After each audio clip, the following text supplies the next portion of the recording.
राजा और एक कन्या की हिंदी कहानी।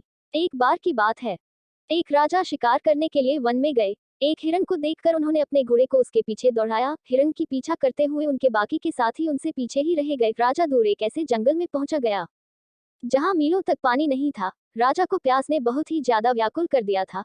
जब राजा और कुछ आगे बढ़े तो उन्हें एक किसान की झोपड़ी दिखाई दी। राजा दौड़कर झोपड़ी के पास गए, जहां पर उस झोपड़ी के पास 8-9 साल की कन्या खेल रही थी। राजा ने उस कन्या से कहा, बेटी शीघ्र ही एक गिलास जल लाओ, मुझको बहुत जोर से प्यास लगी है। उस कन्या ने राजा को आम मुसाफिर समझकर एक खाट लाकर डाल दी और बैठने के लिए कहा तथा जल का एक गिलास लाकर राजा के हाथ में थमा दिया। राजा ने देखा कि पानी में तिनके पड़े हुए हैं, जिनको देखकर राजा को बहुत क्रोध आया और उसी आवेश में आकर उस कन्या से कहने लगे कि तुम्हारे पिता कहाँ हैं। कन्या ने उत्तर दिया, मिट्टी को मिट्टी में मिलाने गए हैं।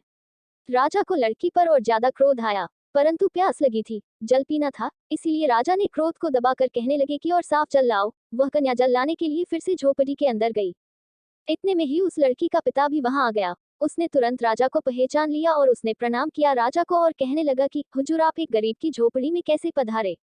राजा कहने लगा कि मैं शिकार के लिए वन में आया था, अपने साथियों से बिछड़कर दूर आ गया हूँ, मुझे बहुत जोर की प्यास लगी थी, यहाँ तुम्हारी कन्या से मैंने जल मांगा, तब तुम्हारी कन्या जल में तिनके डालकर ले आई। जब मैंने तुम्हारे बारे में पूछा तो उसने कहा कि मिट्टी को मिट्टी में मिलाने गए हैं।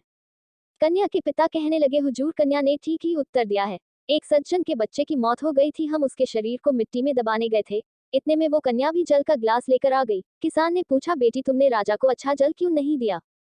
कन्या ने उत्तर दिया, पिताजी, राजा धूप की तेजी में भागते हुए आए थे, सारे शरीर से पसीना छूट रहा था, यदि आते ही जल पिला दिया जाता तो वो जल गर्म और ठंडे की वजह से राजा को नुकसान हो सकता था। मैं इनके लिए मना तो नहीं कर सकी, परंतु जल में तिनके डाल लाए ताकि राजा कुछ समय तक जल न पी सकें।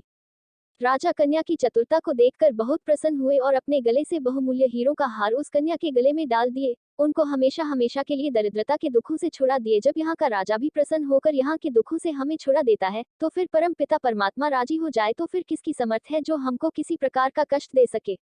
परंतु परमात्मा को प्रसन्न करने के लिए सच्चे प्रेम की आवश्यकता है।